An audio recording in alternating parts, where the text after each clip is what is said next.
Au départ, le geste est anodin. Du caniveau au fleuve et du fleuve à la mer. La pollution de nos océans commence bien souvent sur nos trottoirs. Nous avons rencontré Romain Tramois, chercheur à l'université de Paris-Est Créteil. Il étudie le contenu de filets posés à la sortie des réseaux d'eau de pluie à Goussainville, dans le Val d'Oise. Alors Romain, qu'avez-vous trouvé ? Alors on a tous les déchets, tous les objets en fait de la vie courante, tout ce qu'on peut imaginer. Concernant le plastique, c'est beaucoup des emballages alimentaires, confiseries, etc. On a aussi des bouteilles plastiques, on a des lingettes textiles. Et le secteur, on va dire, qui va contribuer de manière très importante à la pollution dans ces eaux urbaines, c'est l'industrie du tabac, avec les mégots et les sachets plastiques aussi qu'on a autour du paquet de cigarettes.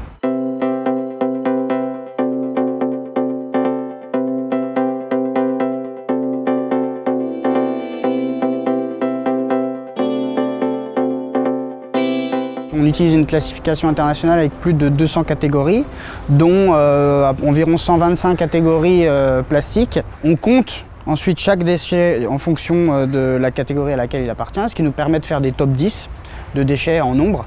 Mais aussi, on va peser chaque catégorie, ce qui nous permet de dire quelle catégorie va représenter en masse le plus de déchets. Une fois qu'on a nos masses, on va pouvoir prendre l'ensemble de la masse des plastiques et ramener ces masses à la population sur la zone qu'on aura caractérisée, qu'on aura observée. Ce qui nous permet d'avoir des grammes par habitant par an, donc la contribution par habitant à la pollution dans le milieu. Et le but, c'est de comparer cette pollution urbaine par habitant à la même pollution par habitant qu'on a pu mesurer dans la Seine. À l'échelle nationale, on a pu déterminer, donc grâce à l'exemple de la Seine et puis d'une autre rivière à Marseille, l'Uvonne, qu'on était aux environs de 10 grammes par habitant par an de plastique qu'on retrouve dans le milieu aquatique. Ici, on est aux alentours de 15-20 grammes par habitant, donc à l'exutoire du réseau pluvial.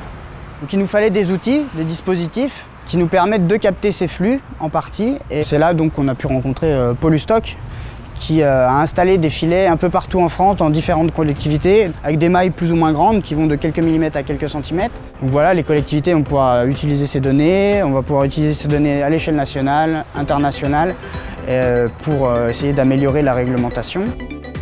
L'idée serait de taxer les emballages en fonction de leur propension à se retrouver sous forme de déchets dans la nature.